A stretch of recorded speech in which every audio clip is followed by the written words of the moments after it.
Toledo Fire and Rescue saying a mother, possibly a grandmother, and her 4 children pulled over after a flat tire. The children's father later showed up and found everybody unresponsive. Tonight, Toledo Mayor Wade Kapsakavich says the deaths appear to be the result of an accidental carbon monoxide poisoning. Officials say there is no danger to the public as the investigation continues.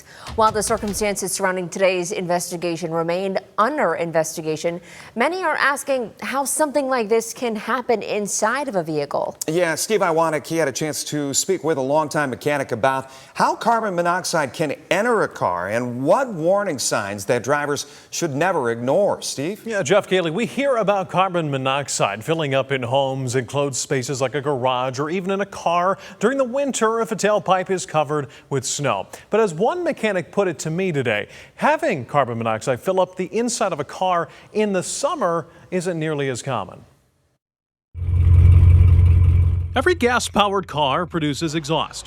When everything is working, those gases stay outside the vehicle. But when something goes wrong, I would have to speculate that the car probably had an exhaust leak to begin with.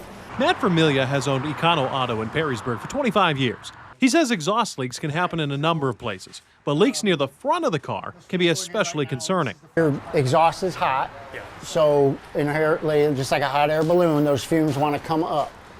And then when your hood's shut, it's going to find its way to keep rising. Our crew saw Wednesday officials investigating what appeared to be a Ford Explorer. Toledo Fire and Rescue confirmed to WTOL the vehicle was an Explorer. And it's important to note that the federal government has looked into similar concerns before. Yeah, that's so sad.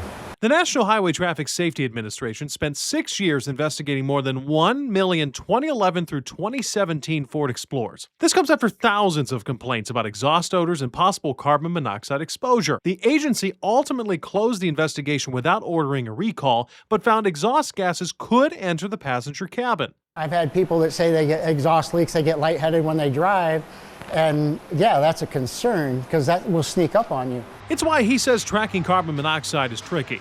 It's odorless, colorless, and on a hot summer day with windows rolled up and AC on high, it can build up without drivers ever realizing it. So Vermilia says no matter what, even a small exhaust leak shouldn't be ignored.